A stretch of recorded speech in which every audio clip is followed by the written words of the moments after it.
This video is brought to you by BetUS Sportsbook and Casino. Miami! To mission control, we have liftoff. Phinhub! Phinhub! We talking Dolphin City! Phinhub! Yeah! It's that Dolphin Show!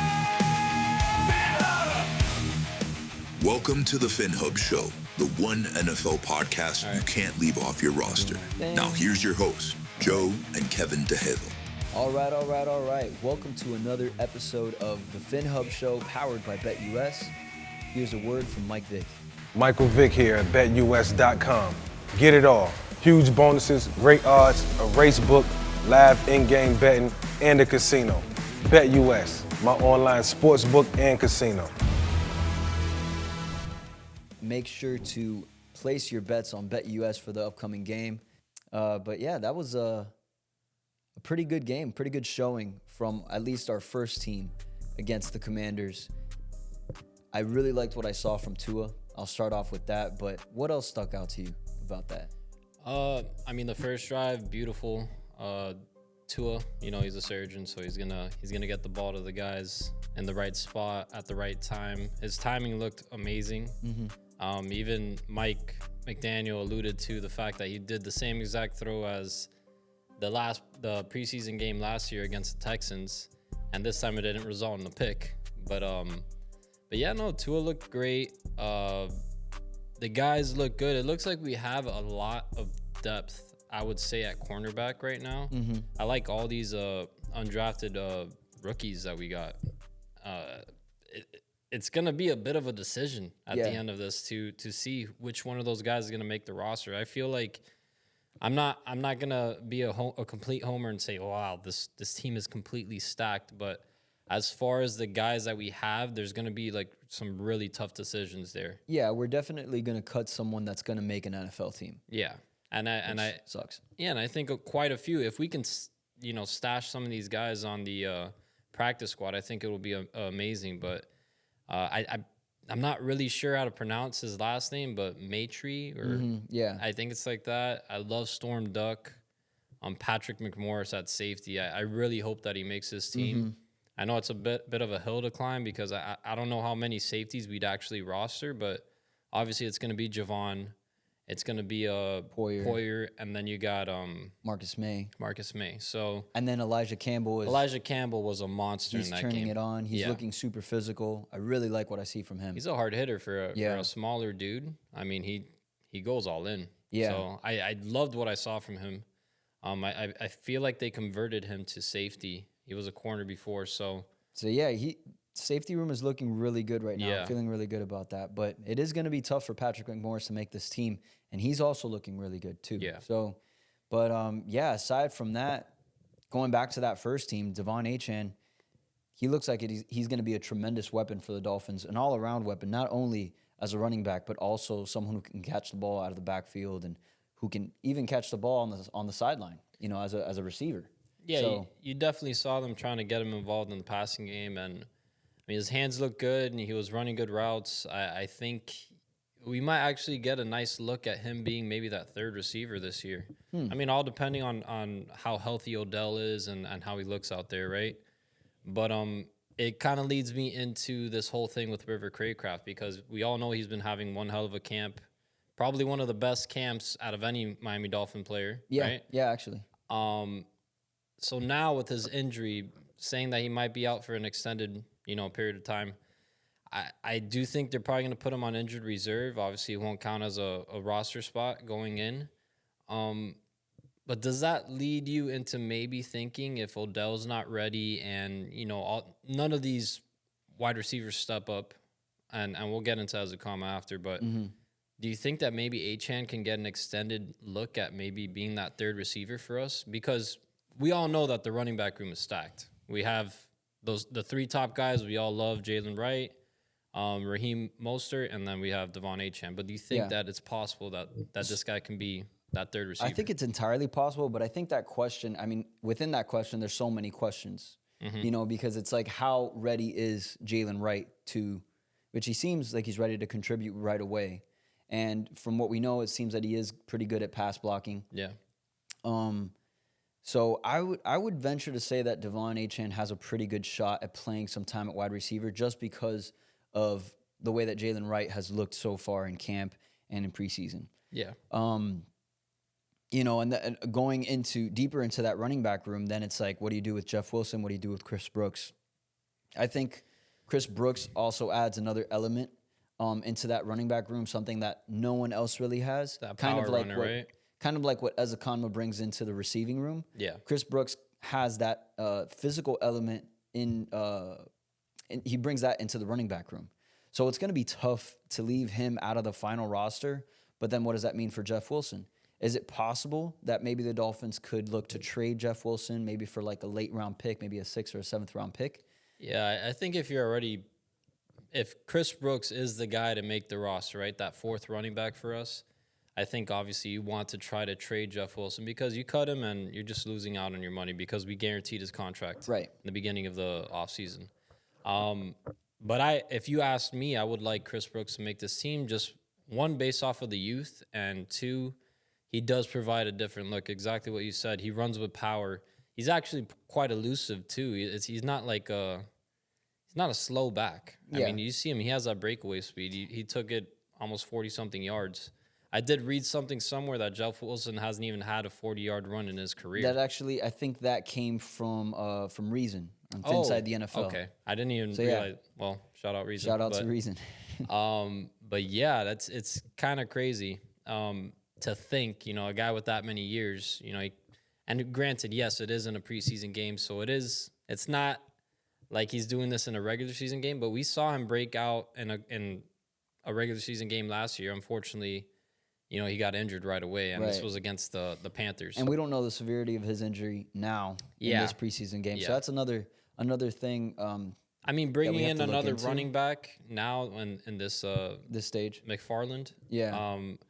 I would imagine that he is a bit injured. I mean, probably not ready to go for the next preseason game. So the only thing I would say about Brooks now is that every time he's been out there, he does get injured. Yeah. So I mean that does lead to some concern. But then again, Jeff Wilson's always injured too. So I mean, this running back room needs to be stacked because we deal with so many injuries from this room that kind of goes back to the wide receiver room as well. Right. Because I feel like if it's not one guy, it's the other, and it's every single game or week, maybe even practice, there's someone that has a nagging injury or a significant injury. So I think it kind of leads me into this Craycraft situation. Yes, I actually really love the way Eric Ezekanma stepped up in this game. I think he played incredible. He provides something different, just like what we were saying about Chris Brooks. Did you see enough in this game to maybe say that he needs to make this team right now? 100%. Yeah. You can't leave Ezekanma off this roster for so many different reasons. It's, number one, being what we've already talked about a couple times today and what we've been talking about all summer. He brings that length, that physicality to the receiver position that we do not have with anyone else on the team. Yeah. So, you know, looking at the roster, you got, I think the tallest person aside from Ezekanma would be Odell Beckham at 5'11", which and I think that's So a no generous, one over 6 feet. That's a generous from him. 5'11". I don't know if he actually is. So he's a big dude in comparison to everybody else. I think that's something that the Dolphins have lacked, and something that they even sought out last season when they brought in Chase Claypool. But Chase Claypool I don't know what's going on with him. He just doesn't really have it anymore. It's crazy. So Showed so much promise in the beginning of his career. I thought he was going to be a star. yeah, honestly. I mean he was on his way. He was. He really was. Yeah. But going back to Ezekanma, I definitely saw enough to warrant a roster spot. Yeah. I feel like he could be the wide receiver 3 for this team, possibly even with a healthy OBJ. Because I also think aside from what he does receiving, he can also run the ball too. So he's more of an offensive weapon, not in the mold of a Devon Achane. Maybe, you know, the opposite of what Yeah. Devon Achane is. I But see what you mean, right? you get what I'm talking about. Yeah, you're So- flipping it because Devon Achane's a running back that can play some receiver, and then we have Ezukama that's a receiver that can play some running back, right? Right. But not running back specifically, but can run the ball. Exactly. So and I don't think they're on the same level. I think obviously, before anybody goes crazy in the comments, devon achane is on another planet right now. Yeah. Who knows? Maybe Ezukama really is that dude. I would love to see that. But you did see a few things in this game that show you why the Dolphins have stuck around, like had him on this roster for whatever. I get it. He was drafted 2 years ago. So that first season, redshirt season, didn't play. Second season, got injured right away. And then now, I understand why some people would lose faith in him, but you also understand why the Dolphins probably will roster him because he does show so much promise.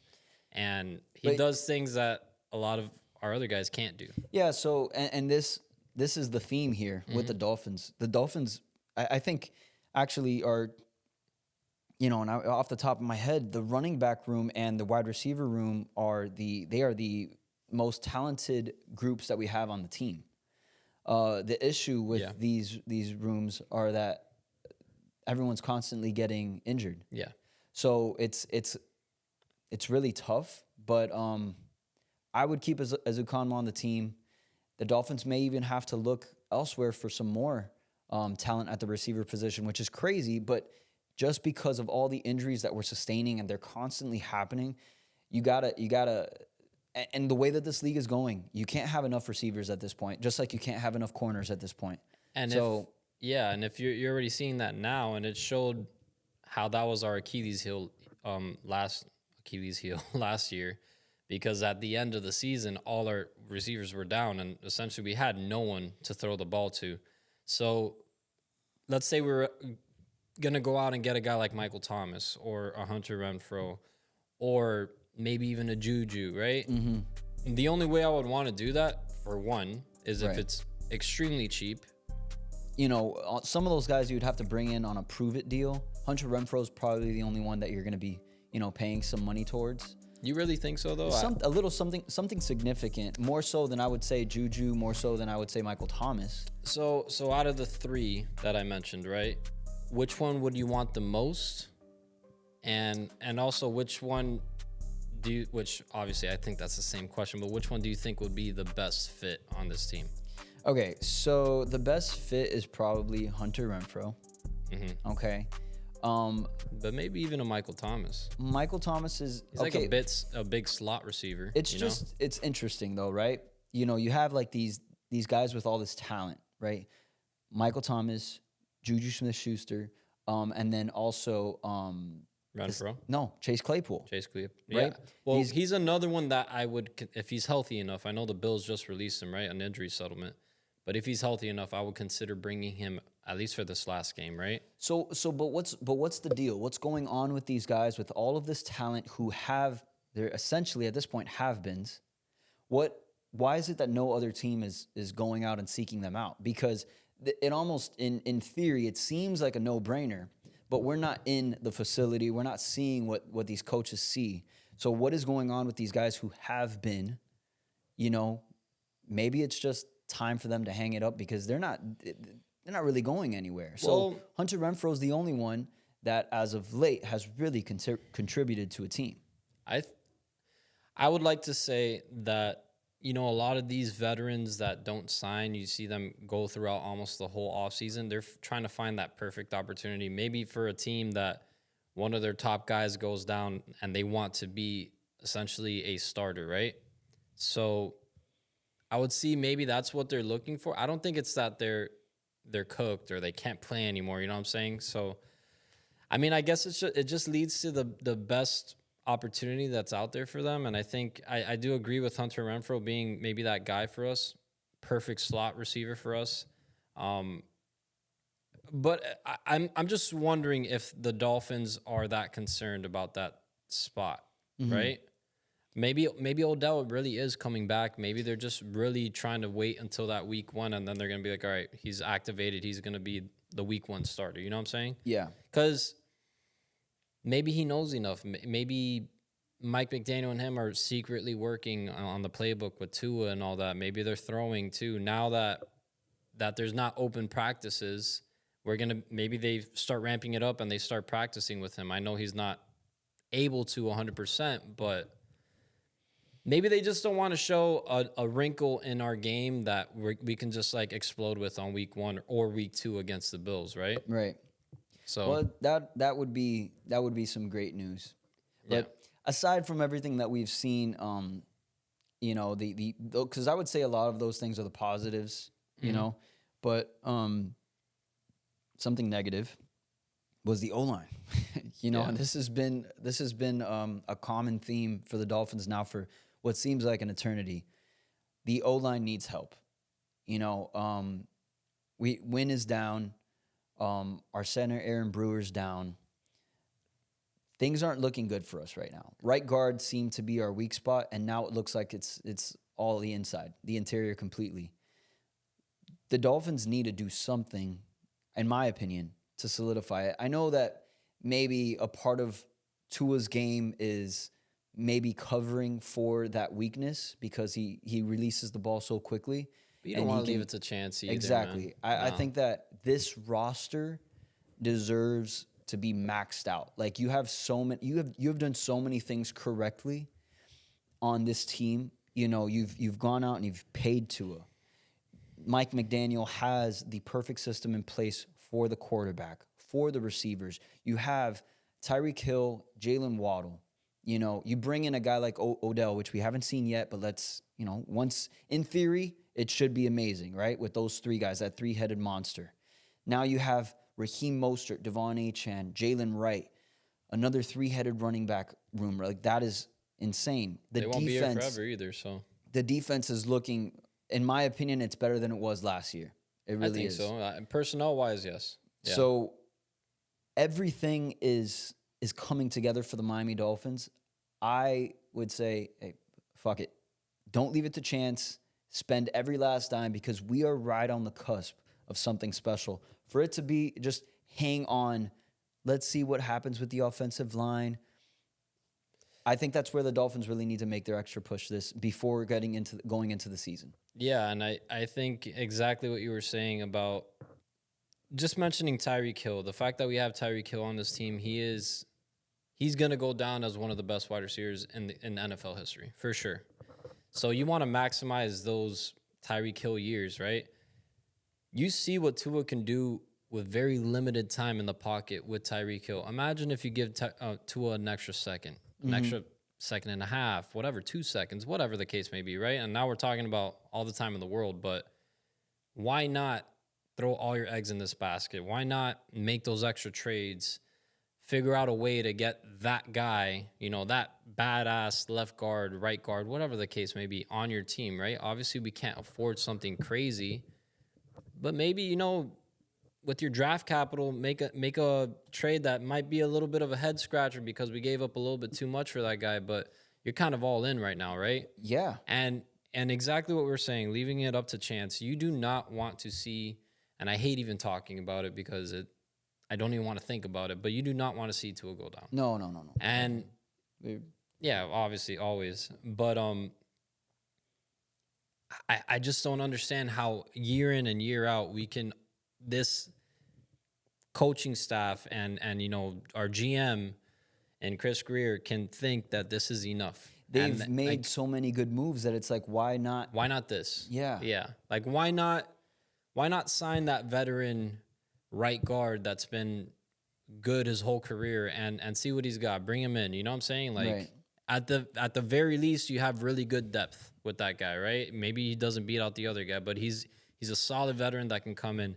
I just feel like they're not doing enough to actually fix that situation, and it's a bit of a head scratcher. Yeah. Well, hopefully they do have their eye on some people in preseason. Maybe they're just waiting for some final cuts. That's another good point. So, yeah. Which I do think, and this is my prediction, I do think that is what they're waiting for, because at this point, there's not much you can do unless you trade for someone, and that's if that team is even willing to trade that person, right? Right. So I do think that they're probably waiting for some final cuts, maybe someone that they've had their eye on. Was there who was the person that came up on Twitter? I know Dolphins Twitter was talking about a potential trade. Something Daniels or James Daniels. What team was he on? The Steelers. Oh, okay. Never mind.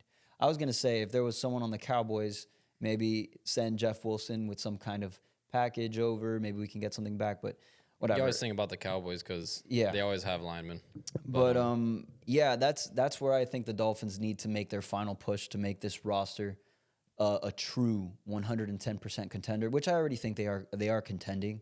It's just a matter of staying healthy, and that's really the part about the Miami Dolphins. That's been the theme. You know, we have all this skill and all this talent, and we have all these wins in the beginning of the season. But when it comes to the end and that stretch, and everyone wants to talk about Tua and the cold weather and everything, but what they're leaving out is the fact that towards the end of the season, we're decimated everywhere. Offensive line, defensive line, everywhere. There's injuries. So not only that, but to our receivers too. You are 100% right. And I don't care what quarterback you are in this league. Like, you can be Patrick Mahomes. You are not overcoming that. You're not overcoming 18 starters injured on your team, which our friend Dolphins Realtor was saying on Twitter, which it's true, man. You just can't overcome that. There's zero chance. I don't care if you're Patrick Mahomes, Josh Allen, Lamar Jackson. Doesn't freaking matter. You need usually in this league, the most healthy team wins it all. Yeah. Right? Yeah. And it's not to say that the healthier team always wins, but you got to be somewhat healthy. You got to have your core guys there. If they're all out, like I said, you can't throw the ball to yourself, so it doesn't really matter. But I think McDaniels is McDaniel. Sorry, I think Mike McDaniel is actually making an effort to try to keep these guys healthy by the end of the season, and I'm pretty sure they have something in the works. So I'm confident in our team. I'm confident in our coach, and I think we're gonna go far. It's just a matter of fixing these little things, and I think they're very fixable. So, well, let's cross our fingers going into the regular season. Well, actually, no, going into this preseason game against the Tampa Bay Buccaneers. That's on Friday, or is it on Saturday? I believe it's on Saturday. On Saturday. Yeah. Okay, well, guys, for the game on Saturday, make sure to place your bets on BetUS. We got the spread here, so yeah, make sure to place your bets. And we will see you guys in the next one. Fins up.